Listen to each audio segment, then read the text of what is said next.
Oh, say, can you see some dork with a shield? As if you couldn't tell by that, Captain America, the first Avenger. The Captain America... What? I'm confused. The Captain America origin story produced the same year as the Thor movie. Yay! Although I like this one better. I do too. So, it's a period piece. It's entirely a period piece, or almost entirely. And it deals with... Save for Plasma's technology, the Tesseract, Red Skull, and Captain America. Well, here's the thing. It deals with... it's set in World War II. Wimpy little Steve Rogers... Wants to be a soldier. And he is chosen... And he is drafted on the condition that he is chosen for... That he is one of the candidates for an experimental new super soldier program put into effect by an ex-German or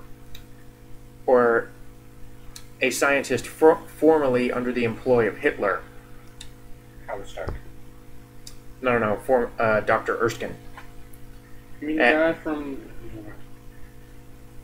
And when he was under the employ of Hitler, his formula was usurped and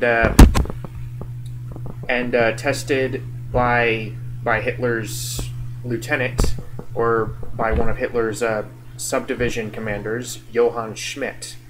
Who becomes Red Skull. He tested on himself, but the formula was not ready at the time, so he becomes Red Skull. And basically what the formula is supposed to do is amplify your strength, your metabolism, your speed, your agility, everything. I mean, it turns you into a super soldier. On your left. So, don't do that. That's the second one. Darn it! So he tested on Steve Rogers because... He wants to.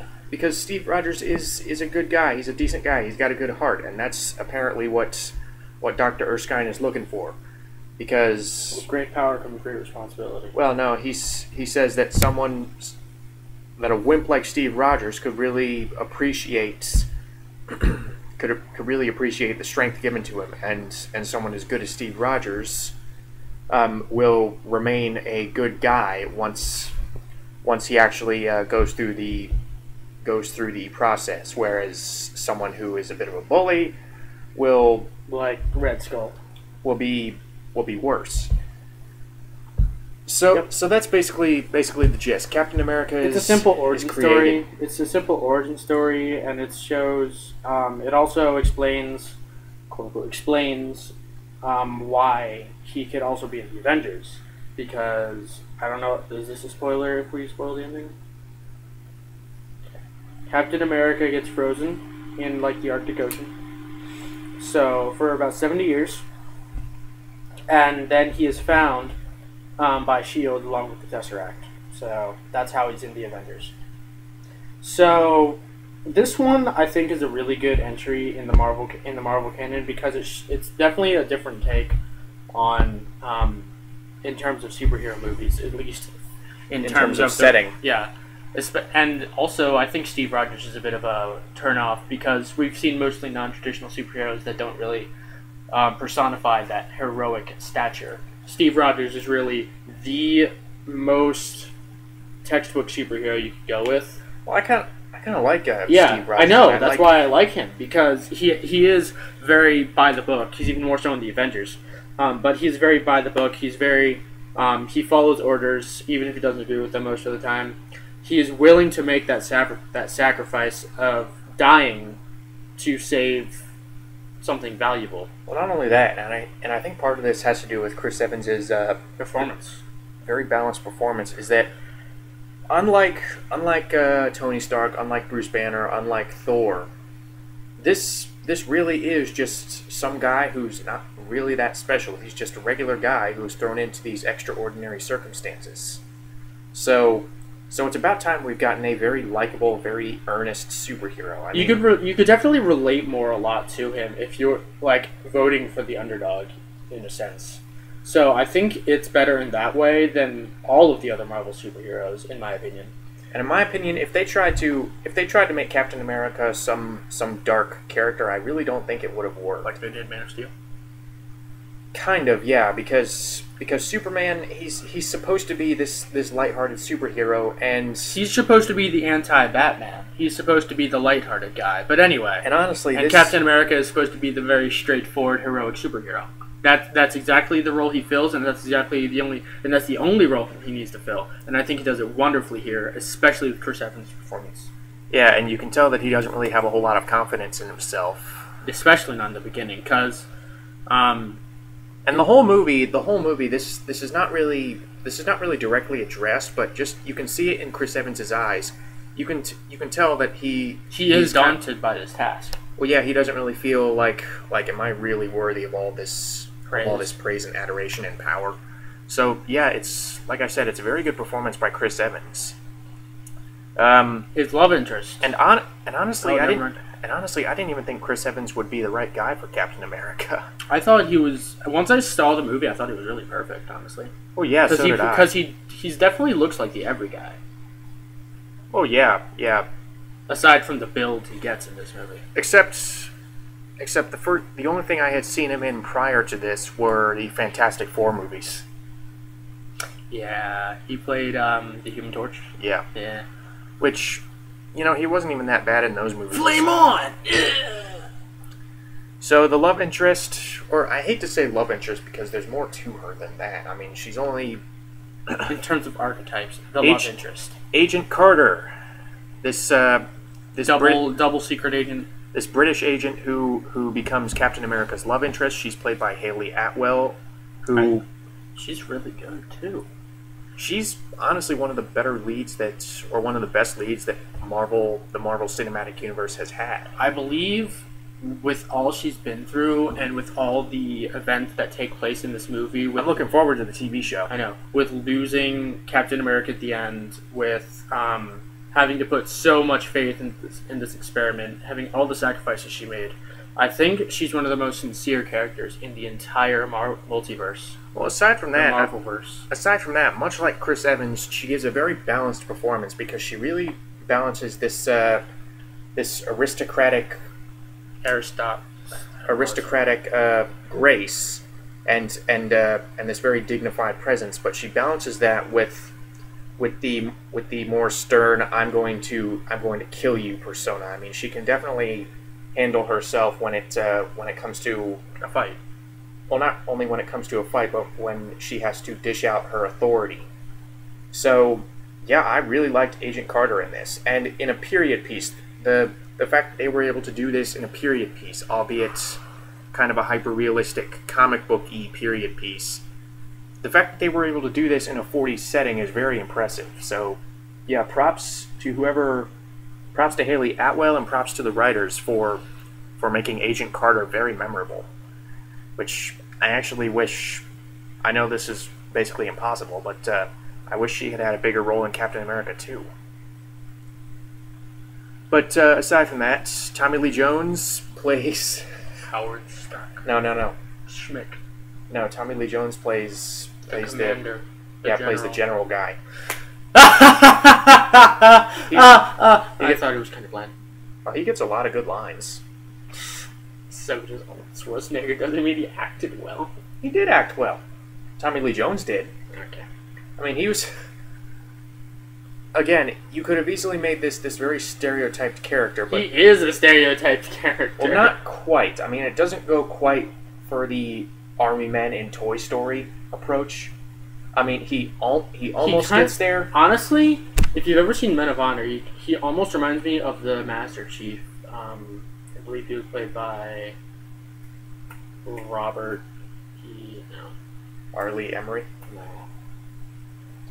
Well, anyway, Tommy Lee Jones, he's in this movie to insert that kind of sarcastic edge.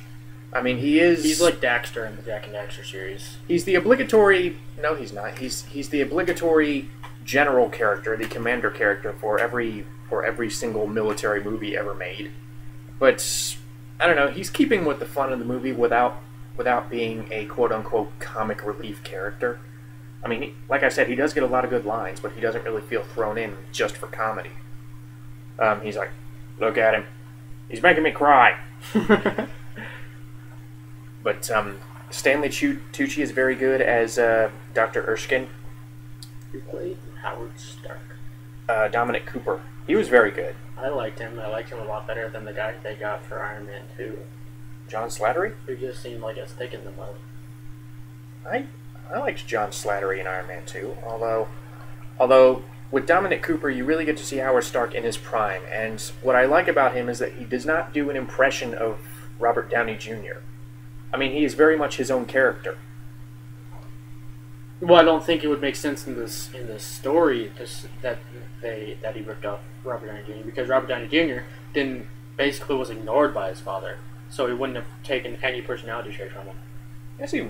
Well, maybe a couple, but not anything major. Well, Howard Stark, like a lot of performances, gives a very.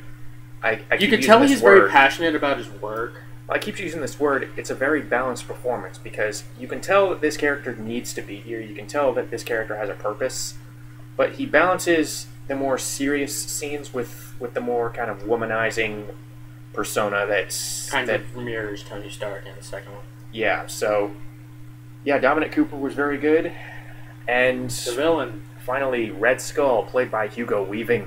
I thought he was kind of he was awesome. I thought he was kind of bland.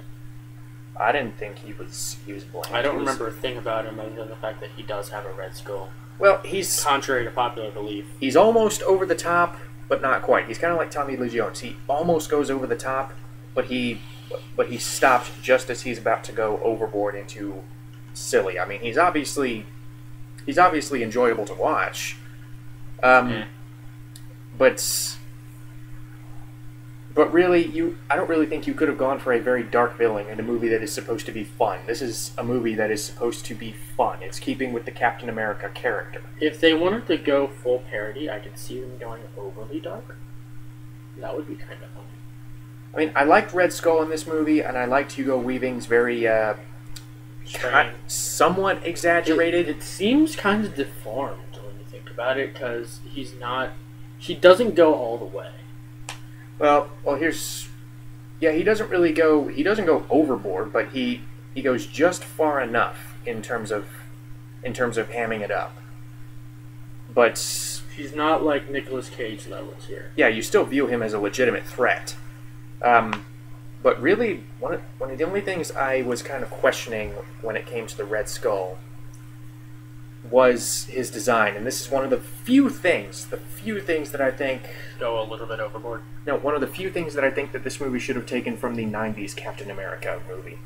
It was a '90s Captain America movie? Yeah, the really cheap one with forget it, where he sucked. But the Red Skull in that one looked a lot more organic, while this one, his Red Skull kind of looks plastic-y. I mean, he looks like rubber. It looks shiny. Yeah, so that was kind of taking me out of it, especially considering how practical they make the Captain America outfit look. It wasn't CG, was it? No. Okay, good. But because it looked real. Now, actually, there's another character we forgot. Bucky. Oh yeah, Sebastian Stan is Bucky Barnes. He's fine. He's better in the second one, but don't spoil, Dick. Okay, well, cut that out. No, I'm not going to cut it out. People have already seen Captain America 2. Not everybody. Okay, well, what'd you think of Sebastian Stan in this as Bucky Barnes? He was really funny. I liked him a lot. He had chemistry with Chris Evans, and I liked the... I think the best friend relationship was passable. And you could definitely feel the emotion that Chris Evans... Like, the overwhelming sadness that Chris Evans feels when Bucky... Woo! And I also liked the fact that there was a real difference between his more confident performance in the beginning of the movie versus his more basket case performance after he's rescued. It's like humbled. Well, not only that, but he kind of walks with kind of a minor stump, or not really a stump, but his shoulders, his droop. Yeah, he's droopy now. His bearing is not nearly as confident. So just that physical performance, I think really makes Bucky more memorable than he probably could have been, should have been. So it's strange how the smallest things can make such a huge difference. Because if he didn't have that, I probably wouldn't remember him, honestly. Yeah, yeah. Then And again, that probably would have made Captain America 2's twist more enjoyable. But you know what? Oh well. yeah, Toby Jones plays Red Skull's simpering little assistant or God, scientist assistant. him. Oh, why'd you hate him? It's Toby Jones. So annoying. He was not annoying. I hated whenever he was on screen. Why? I just didn't like him. Is it because he both looked and sounded like a German version of Truman Capote? Yes. Which is ironic, given the fact that Toby Jones played him. You. I kicked the thing. Yeah. No. But I liked him. I wasn't annoyed by him. I didn't really think he had to be there, but he played his scenes. He played them well. I thought he bounced well off of Hugo Weaving, or at the very least. Boo! Okay, you're acting really I obnoxious. hated him. He was so annoying. Honestly, He was not annoying. he was the worst character in the movie for me. He almost ruined every single threatening scene in the movie for me.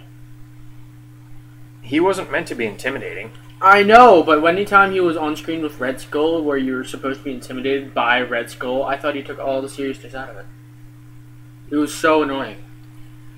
Well, Captain America's Howling Commandos, hardcore Captain America fans might be disappointed because they're cast well. I like Neil McDonough as Dum Dum Dugan.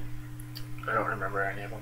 Yeah, exactly. Hardcore Captain America fans will look at these Howling Commandos and go, "Hey, it's the Howling Commandos, right out of the comic book. They're cast well, they're acted well, but they're not in the movie enough." I wish they were around more. Yeah, they're barely in the movie. They only get a few lines, so they're fine. Granted, it's mainly supposed to be a biography. Of Captain America, but the fact that he's never going to get to work with these guys again on screen. Unless they do something like you know how they had a montage of successful missions, right? They could have a movie set in that montage. Technically, I guess.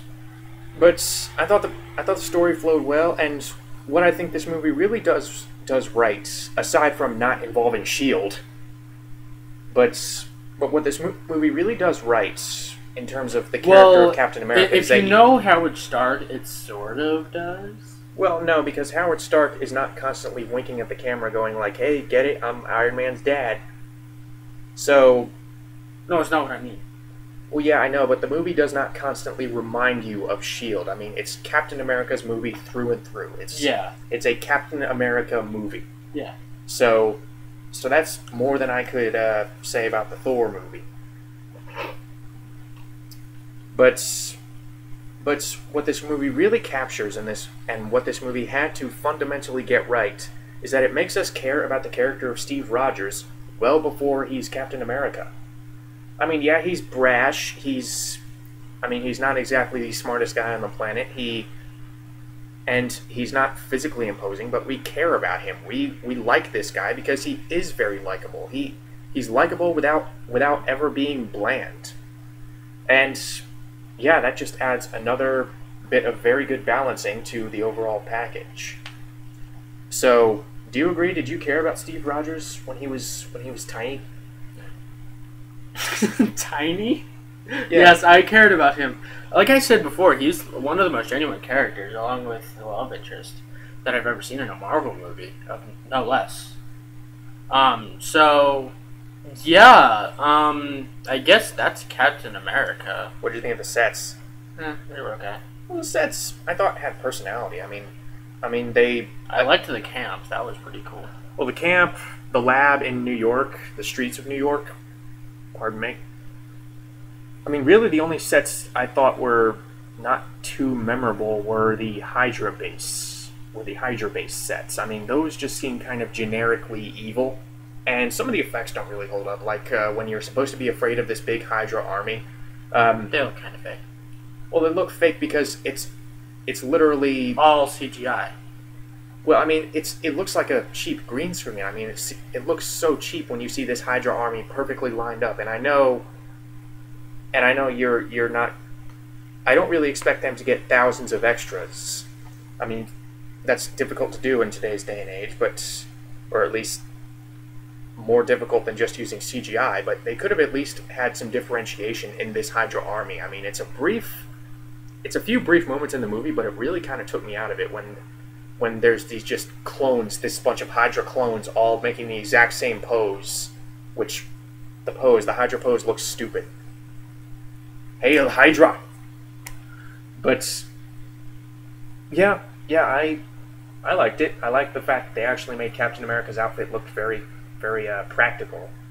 And one thing that I have to congratulate this movie on is that it seems kind of self-aware. I mean, it seems aware of the fact that, yes, Captain America, the whole concept is kind of goofy. Is pretty silly, which... There's like this entire tenth of the movie where Captain America is doing stage performances to raise soldiers' morale. Well, no, here's the thing. After they inject him with the super soldier serum, and the formula is lost with the scientist, Dr. Erskine, when he gets killed, they immediately, instead of sending Captain America to the front lines, send him on shows. They put him in the classic Captain America outfit from the comics, and basically make him this mascot, this poster boy, to do a bunch of stage shows to get people to buy war bonds. And upon seeing that, and upon hearing the song, I was just like, that is brilliant. Yeah, it was pretty clever. That is... Oh my god, This movie is very smart. It's smart, it has a good sense of humor, at least. It has... Yeah, I like the sense of humor. It was a charming little movie. Yeah. But anyway... And it got me to look at the Captain America outfit without laughing. So, that was Captain America, the first soldier. The first Avenger. The first Avenger, yeah. And next up is the Avengers. So, yeah, great acting. For the most part, nice set design. The fights were awesome. The shield looked very practical. Definitely the best. I think it's the best of the first series of Marvel movies. Agree to disagree. What do you think is the best? Iron Man? Either the first Iron Man or the Incredible Hulk. I'm leaning towards the Incredible Hulk. Again, I'm in a minority, I know, but this is definitely one of the better Marvel movies. So yeah, that's Captain America. Yep. 8 out of 10.